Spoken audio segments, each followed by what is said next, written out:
Morning guys and girls, hope you're all doing well, and as always I've got a lovely one in the workshop. It's a BMW Z4, good colour. My stepdad actually had the same car as this, or not the same car, but the same type of car as this, so I know it fairly well, and I also know that the audio in it it's okay. It's better than modern BMWs, and it's nothing really compared to what you can achieve in a car like this. So I'll just show you the car. It's a lovely condition. It's got the M Sport pack. I think it's the 2 litre it's got X-Drive, so it's all a nice spec option. And the stuff he's having fitted in there today, typical with me, I do love focal, or focal, however you want to say that. You can leave in the comments if you think it's the French way of saying it or the English way of saying it. But yeah, over £3,000 worth of equipment going in here. We're also going to be doing Apple CarPlay and Android Auto. I'll take you up the back and I'll show you exactly what we're going to be fitting. Now, I know what you're going to say, Neil, you just said about focal install. This is the only bit that isn't going to be focal. He just basically, the last minute, he said, oh, can I have a little subwoofer in the boot? Don't need anything too big. He does use his boot space quite a lot. And it's a great little 8-inch driver. And it's just going to help us get a nice, strong sort of low frequencies sort of running from about your 40 up to about your 110 we'll probably set this for instance. But the main part of his audio network is the stuff over here. Now, anyone who knows focals know that that is a cracking set of speakers, 3-way component set, lovely crossover, decent sized tweeter. He's also going to go for the rear section, the corresponding K2 series for that. And we got the focal part of the amplifier, which is the SQ version of it. So very good sound quality, Class AB. So these are going to drive these up lovely. But a third of the budget is literally on these alone. So have a look at them. These are not the most expensive speakers I sell, but they're in the top 5, I reckon. And they're very practical, everyday use speakers. They are expensive. They retail for about £1,000, but you get a really good sound. These are the ones that I personally use in my own vehicles when I can do a 3-way set. So these can be lovely. These live down in the kick well. Nice, strong, big magnets on these. So you can see the mass of that driver is huge. So hopefully I don't get too much aggro fitting those in. Good little mid-range speaker there. Nice sort of not too deep, which helps out because we don't get a lot of room in the car, regards to where the glass goes. And a very large tweeter. Annoyingly, you're not really going to get to see much of this stuff when you actually look through into the car because it's all behind the original grills, but we'll know it's in there because you'll definitely hear the fact it's in there. Rear ones, very similar. It's just slightly larger than your mid-range drivers. So these come in at 10 centimeters or 4-inch. Those are coming up as 3s. And a similar tweeter. I think they are the same tweeter, I believe, but it's just on a slightly smaller bezel. So the sort of the metal bit around the outside makes it a difference. But what they're saying that, no, I'm telling you a lie. These are slightly larger. I should really know being a focal dealer, but we do quite a few of them and I've never really noticed that before. So yeah, decent speakers for the rear, decent speakers for the front. Very good sort of audio control, sound quality control, amplified circuit to go in there. He's not doing DSP or anything, which he said he can always add down the line. So we are going to run it on the factory system, which is definitely going to be the weak point in it. But we'll see if it needs an equalizer. It's always something that we can add after the effect. Most people may not want to have to go and plug a laptop in or do any of that sort of 32-band equalization and all the time control and everything else. Yes, there's people that be saying, oh, Neil, if you're fitting this level of stuff, you should be definitely doing it. But it is down to the customer at the end of the day, and they do have budgets. So he'd rather have the best equipment, and then we can always address DSP and everything else later down the line for it. We're also moving an Apple CarPlay and Android Auto wireless system onto this, because the factory system, let me just come in here, is sorted for it. We've got iDrive, and we've got the pop-up screen arrangement. Let me just take you in here. And we've got the key. Give it some power, turn the volume down because copyright is crazy. So we've got the iDrive arrangement down here. So this will control his Apple CarPlay and Android Auto, which will pair up on that. Because in this car, I don't think, apart from auxiliary, there's no real way of getting your own music through. And obviously everyone wants CarPlay and everything else now. Obviously, yeah, with those speakers, you can see here, we've got the tweeter grill position. It doesn't actually look like, I don't know if you can see in there or not, doesn't look like there's actually any tweeters in there at all at the moment. And obviously we're gonna get the mid driver down there, and then those large kick drivers go inside there. And then the rear ones, you will get blocked out by the chair annoyingly, but they're gonna sit behind these grills. I'll show you on the other side, it's probably a bit more obvious on there. So there's a set of grills here, for instance, that sort of shape there. And then we're gonna have the tweeter and driver in that. Amplifier, I think I'm going to locate it down here out of the way, maybe do something with the crossovers. I'll ask him whether he wants me to build a cover to sort of cover it over, or we just leave that open. It's good to leave it open because it's airflow go through. But yeah, annoyingly, it's going to look very similar to how it does now, but with a lot more performance. So, right, I'm not sure which bit I'm going to start with. There's quite a lot to do on this. I guess I'm going to have to get the radio out to be able to do all my audio connections there and do the Apple CarPlay Android Auto bit. So I'm just going to pop this panel piece out. This bit here pops forwards, and then I'm going to just remove the stereo and we'll start getting that side of it sorted through. And then obviously the more fun bit is actually doing the speakers, stripping the doors down, stripping the back down, getting all the subwoofer cables in for the boot and whatnot. So I hope you enjoy the video and follow me along the process. Right, I guess we got the fun bit to do now. Just jump in here because I need to get to the back of that. Now, annoyingly, to get to the back of that, it involves moving all of this, but I've also got to take out this lower section anyway, just so I can get an auxiliary cable to plug back in for the audio. But basically it involves this sort of hidden screws around here, a couple under here once we get the radio out, then there's a couple of behind this bit comes forwards, and a couple under the screen, for instance.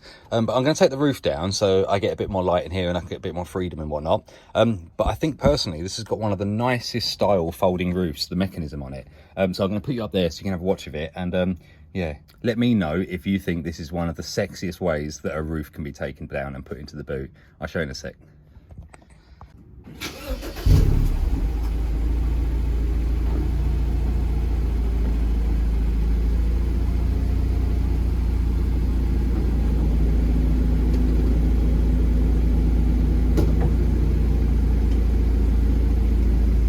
How nice is that?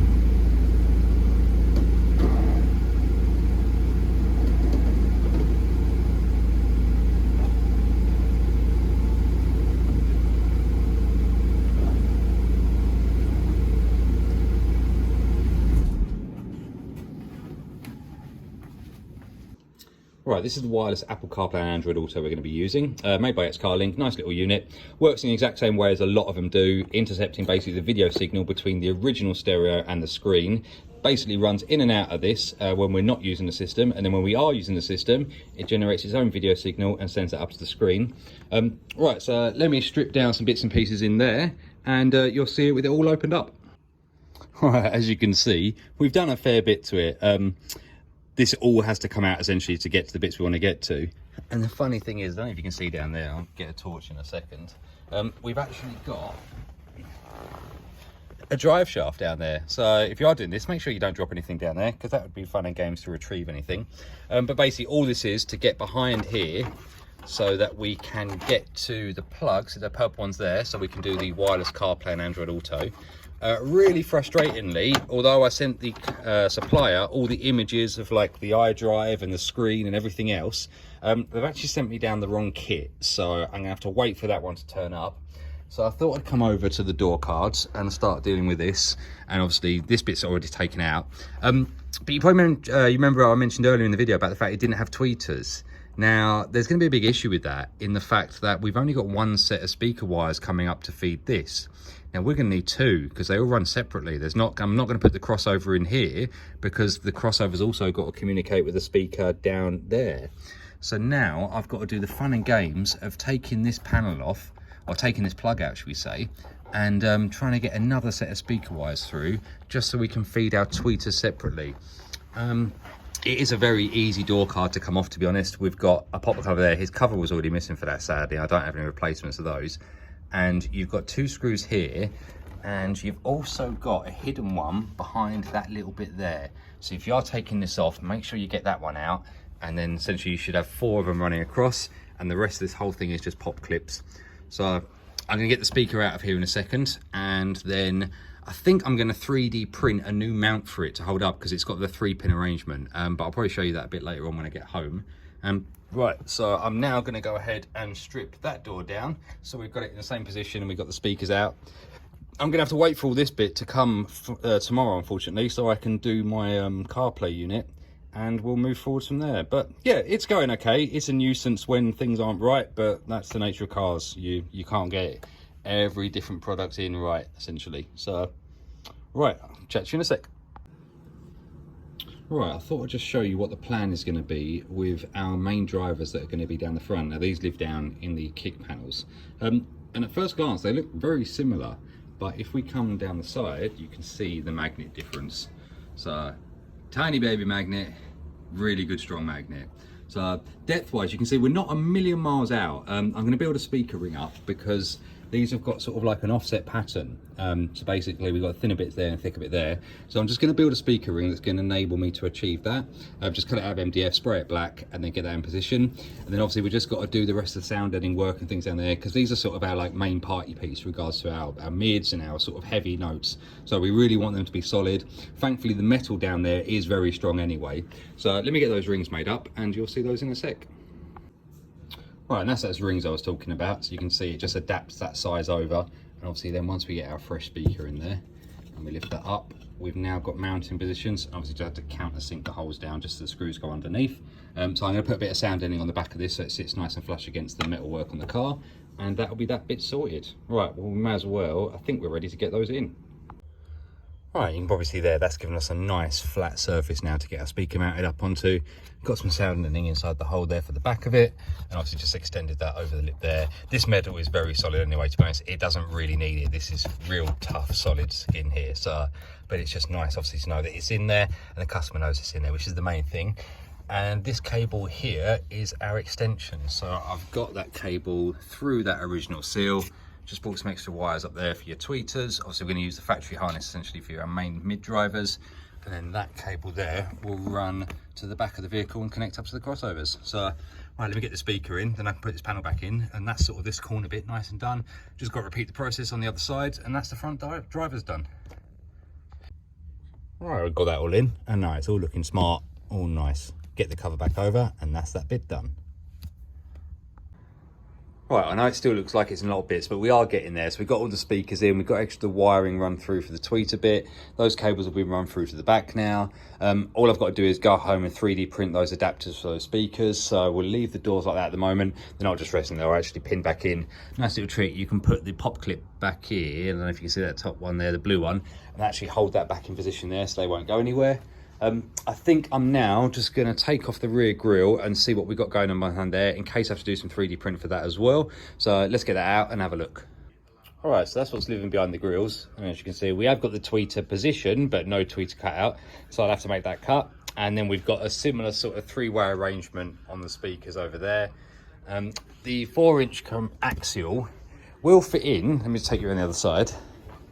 But I will have to make a bit of an adaptation to it. So let me just put the camera somewhere you can see. So as you can see, the bottom two positions kind of line up. So I've got the ability to mount that one there and that one there.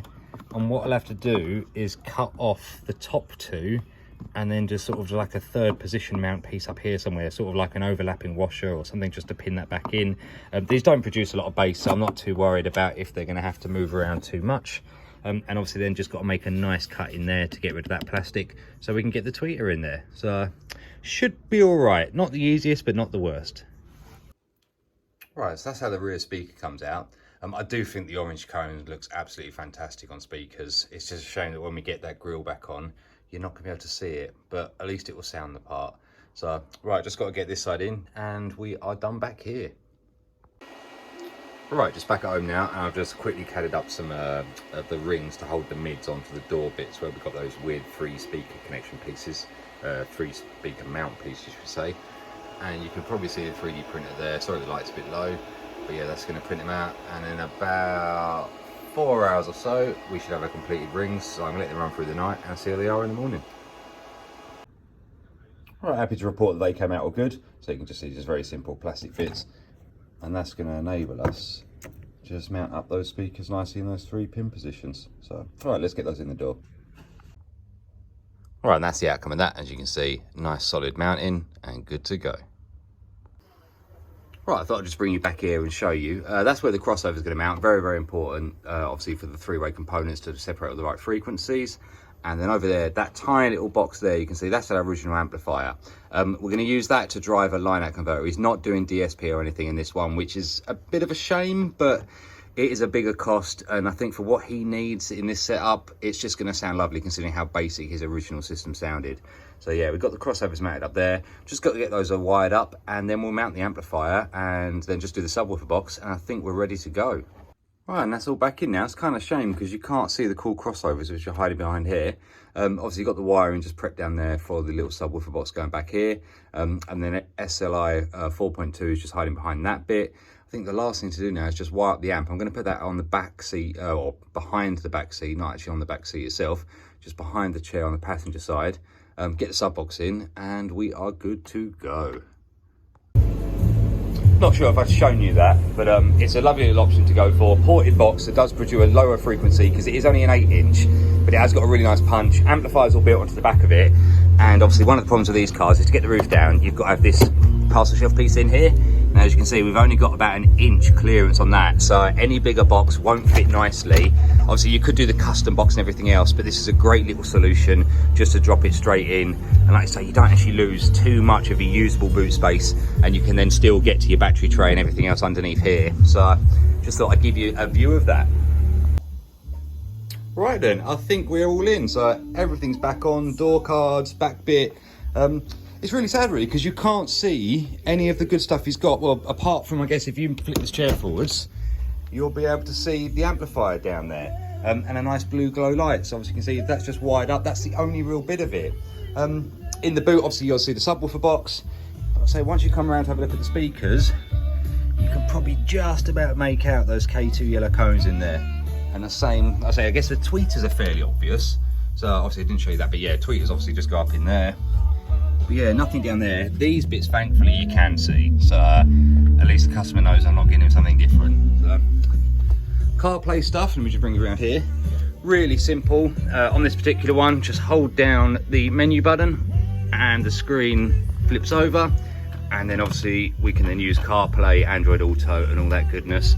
So all good. Right, I'm just going to jump in, make sure it sounds all nice, and I'll see you in a sec. Right guys, we're all back in here. Can actually play some music which isn't copyright. It's so annoying. I've been striked twice now, and if you watch my videos, there's not a lot of other people's music in it. So everything all back in as you expect. So all nice and good. Does sound really nice in here, so I just got to let it bed in. Does take a little while with these speakers, especially the main big drivers, for instance. You do got to be careful with them to start with. They're very sensitive. But no, it's sounding really nice and clean. You won't pick it up on here because obviously it's only the phone microphone, but no, it's sounding lovely. So it's a bit of a fun one. The next car I'm doing today is actually, this is run over a day extra. I've actually come in the morning early to come and finish this one. But the next car I'm doing today, I guess those who know will laugh, because I guess this is the granddaddy to the next one that's coming in, and I'll show you what I mean. But anyway guys, hope you have a lovely day, and as always, thank you so much for watching. Hopefully you've seen a little bit of what you can do in a Z4, and I'll say we'll skip to that next little bit of video clip and I'll end there. Cheers, see you later guys. Old BMW Z4, next job, new BMW Z4. Lol.